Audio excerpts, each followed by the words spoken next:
ANMR ನ್ಯೂಸ್ಗೆ ಸ್ವಾಗತ. ರಾಜ್ಯದ ಮಿನಿ ಒಲಿಂಪಿಕ್ಸ್ ಕಬಡ್ಡಿ ಪಂದ್ಯಾವಳಿಯಲ್ಲಿ ಚಿಂತಾಮಣಿಗೆ 1 ಚಿನ್ನ 1 ಬೆಳ್ಳಿ ಪದಕ.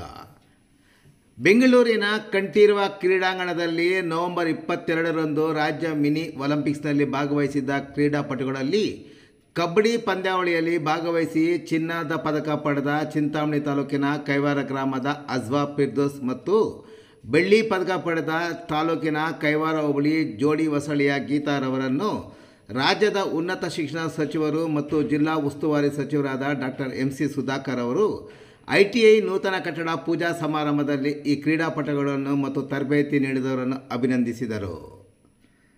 ಬೆಂಗಳೂರಿನ ಕಂಠೀರವ ಕ್ರೀಡಾಂಗಣದ ಮೈದಾನದಲ್ಲಿ ನಡೆದ 14 ವರ್ಷದ ವಯೋಮಿತಿಯ 3ನೇ ಮಿನಿ ಒಲಿಂಪಿಕ್ಸ್ ಕಬಡ್ಡಿ ಪಂದ್ಯಾವಳಿಯಲ್ಲಿ ಚಿಂತಾಮಣಿ ತಾಲೂಕಿನ ಕೈವಾರದ ಅಜ್ವಾ ಫಿರ್ದೋಸ್ ರವರು ಹಾವೇರಿ ಜಿಲ್ಲಾ ತಂಡದಲ್ಲಿ ಮತ್ತು ಜೋಡಿ ಹೊಸಳ್ಳಿಯ ಗೀತಾರವರು ಬೆಂಗಳೂರು ಗ್ರಾಮಾಂತರ ಜಿಲ್ಲಾ ಕಬಡ್ಡಿ ತಂಡಕ್ಕೆ ಆಯ್ಕೆಯಾಗಿದ್ದರು. ಇವರು ಕ್ರಮವಾಗಿ ಚಿನ್ನ ಮತ್ತು ಬೆಳ್ಳಿ ಪದಕಗಳನ್ನು ಪಡೆದು ಜಿಲ್ಲೆ ಮತ್ತು ತಾಲೂಕಿಗೆ ಕೀರ್ತಿಯನ್ನು ತಂದುಕೊಟ್ಟಿದ್ದು, ತಂಡದ 2 ಕ್ರೀಡಾಪಟುಗಳನ್ನು ಮತ್ತು ತರಬೇತಿದಾರರಾದ ದೈಹಿಕ ಶಿಕ್ಷಕರಾದ ಶೇಖರ್ ಮತ್ತು ಚಿಕ್ಕಬಳ್ಳಾಪುರ ಜಿಲ್ಲಾ ಅಥ್ಲೆಟಿಕ್ನ ಜಿಲ್ಲೆಯ ಜಂಟಿ ಕಾರ್ಯದರ್ಶಿಯೂ ಆದ ಚಿಂತಾಮಣಿಯ ಚಾಕು ಮಂಜುನಾಥರನ್ನು ಉನ್ನತ ಶಿಕ್ಷಣ ಸಚಿವರು ಅಭಿನಂದಿಸಿದ್ದಾರೆ.